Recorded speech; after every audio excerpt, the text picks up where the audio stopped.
One of the most defining qualities of a leader is their ability to convince others to enthusiastically follow them in order to achieve a common goal.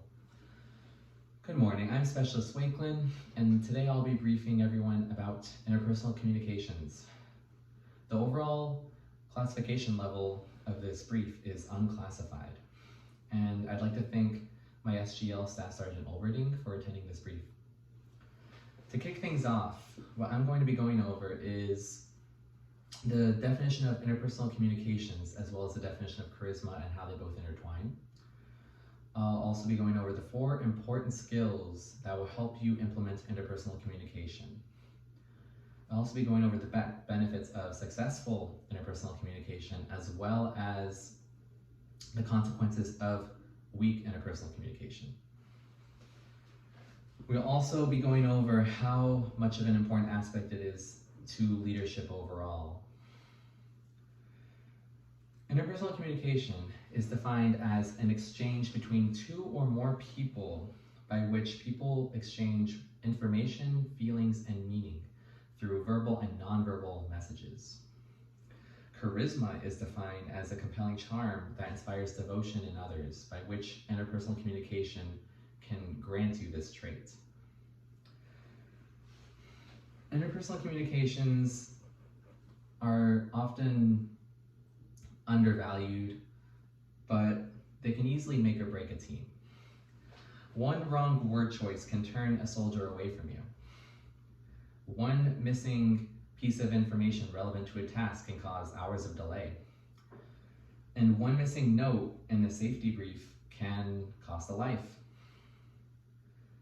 So we will now be moving on to the 4 incredibly important skills that will help you implement interpersonal communication.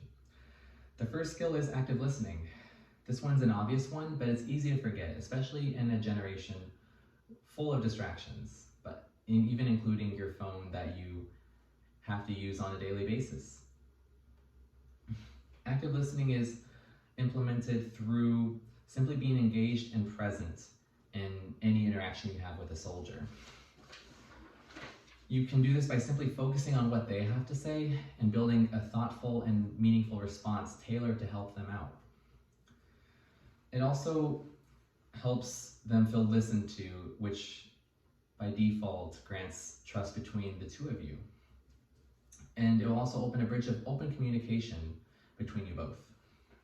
The next skill is empathy. This skill is done by simply imagining yourself in another person's shoes and going through what they may feel in a given situation.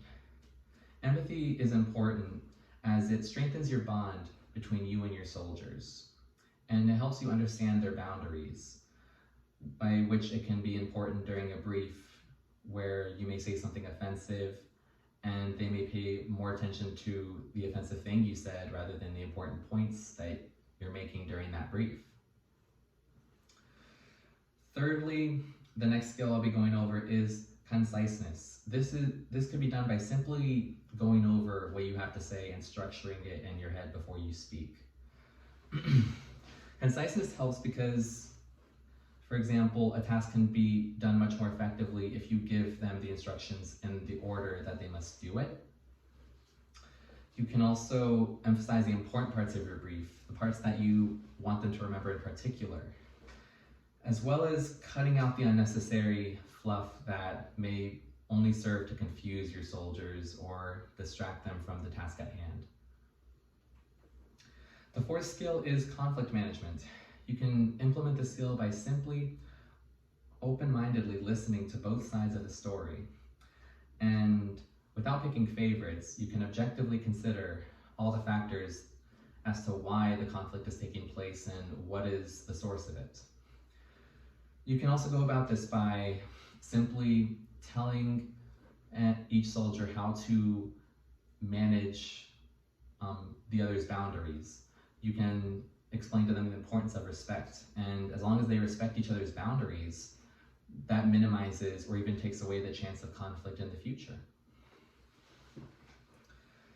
And now we would be going over the benefits of successful interpersonal communication. Firstly, it'll create a tight bond between you and your soldiers. because you understand them that much more. You understand what makes them tick and what pushes them away. Secondly, every task you put out will be done much more effectively because you say it with motivation and your soldiers will mirror that energy. You also put it in a way that's easier for them to understand, so there's less things that take up time and the results will be much more they will be much more above the standard that you expect them to be. Thirdly, you will learn and gather a lot more information from each exchange, which helps you become much better at making decisions.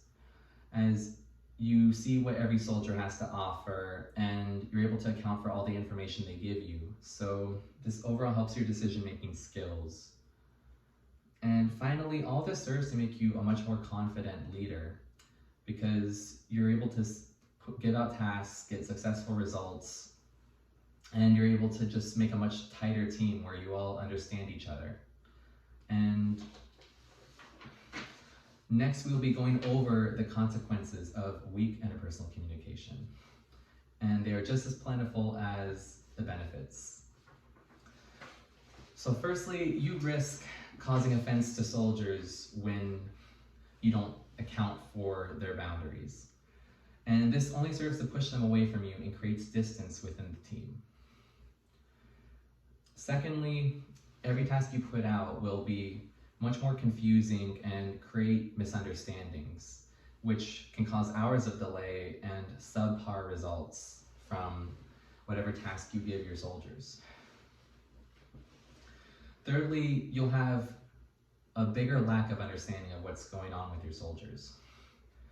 Because when your soldier comes up to you with an issue, you don't have that open bridge of communication. So you're going off of very little information when you offer them solutions to their problems. And lastly, all of this will result in you doubting yourself as a leader and even as a soldier. This can translate to many other areas of your Army career as well, as you're going to be communicating with your soldiers on a daily basis. And in summary, we went over the 4 skills of interpersonal communication, the benefits of a successful interpersonal communication, and the consequences of weak interpersonal communication. Now, interpersonal communications are a tool that you can't neglect, especially when you're leading, as it helps you not only in the Army, but you're in civilian life as well. That being said, your ability to communicate with your team in the Army context can have much more severe consequences than in the civilian field, as it can even cost lives if you do not do this effectively.